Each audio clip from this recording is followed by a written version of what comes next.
No favoring vote by the yeas and nays will rise. A sufficient number having risen, the yeas and nays are ordered.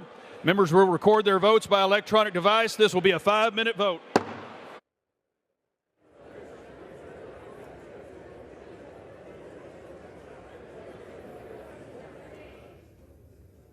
On this vote, the yeas are 214 and the nays are 213. The resolution is adopted. Meanwhile, you've lost track of tens of thousands of them. The Times also reviewed data that showed the government couldn't reach more than 85,000 of these children who they just turned over into the hands of smugglers, these are modern day slave traders. And you're just giving these children to them. What is going on? Why are you doing this?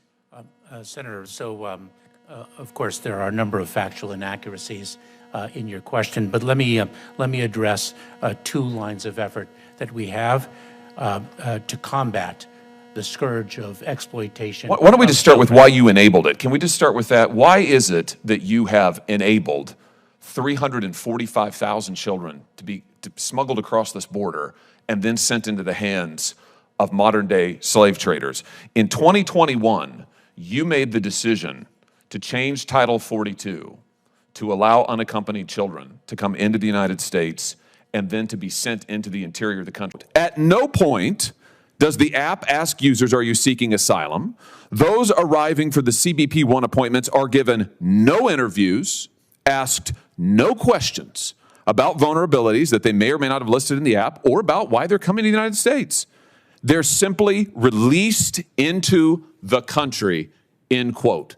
So rather than building a wall, Mr. Secretary, you have built Ticketmaster for illegal immigrants. You are, Senator, you are conflating programs. Let me explain just respond to this. Is it true that they are given no interviews, asked no questions, and simply released into the country? Let me explain to you what we announced on January 5th. No, I want you to explain to me what's happening. I know what you announced. I read it to you. So, Senator, what we do is we enforce the law. But let me just say this. You're not.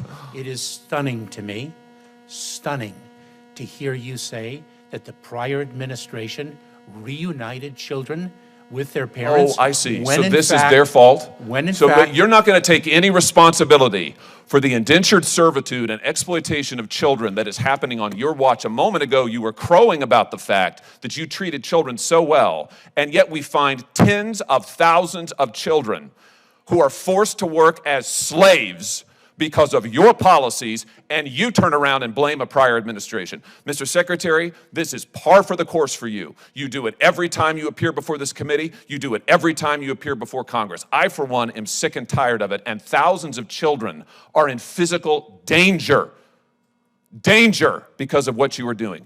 You should have resigned long ago, and if you cannot change course, you should be removed from office. Thank you, Mr. Chair.